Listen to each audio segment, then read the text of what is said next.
fedhii qonnaan bulaan keenya dhimma sharaa gubbaatti qabu tolchilee beeyne jechuudha. Isinillee ni beeytan jechuudha.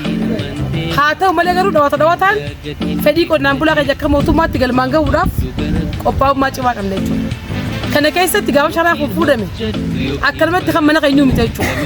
Kanaaf qonnaan bulaan keenya yeroo itti aanu keessatti akkanii fi hojii itti hojjetu taasisuudhaaf ammarraa haasnee sharaan kun dachiin qotamee awwaalamuu qaba jechuudha. Bishaan irratti darbamuu qaba jechuudha. Bishaan gubbaa darbine kan akka bishaan keenya kan jaallallu osoo hin ta'in oomisha fi oomishtummaa kuduraa fi muduraa akka ardaa marqulleetti akka ardaa iddoo baasotti dhiyeessuu qabdan jechuudha. Ardaa sanbira qottanii magaalaaf dhiyeessuu qabdan. Ardaa biraatiif dhiyeessuu qabdan jechuudha. Kanaaf kaayyoo isaa qonnaan bulaa ceesisuudhaaf jechuudha. Qonnaan bulaan keenya akka ceefu. Qonnaan bulaa biraa ammas immoo fakkeenyummaa gaarii fudhatee ilaalee fedhii sharaa akka dhiyeessuuf. Mootummaan dhawatadhootaan ni dhiyeessaa jechuudha. Kanaaf qonnaan bulaan keenya cimuu qabna. Rabbi biraan fatis ka duraanis san deebisuu qabnu. Rabbi biraan fatis duraanuu.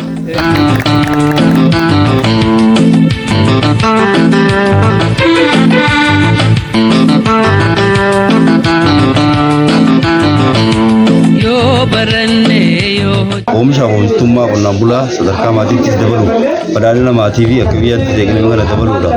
Galii isaa maxxantummaa jimaa jalatti osoo nafin jimaa cinatti galii dabalataa jallisiidhaanis oomishuudha.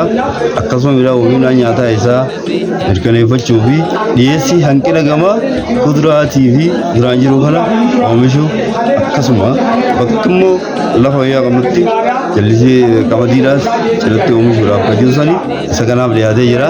Bakka koree olaanaa bulchaatti aanaan bakka jirutti dhaabbannee sharaan kunis akkuma asii fuudhame kaayyoo kanaaf akka oolu. Ifiif mirkaneeffannaa iftarree saba keenyaaf dirmannaa hawwii teenya maraa.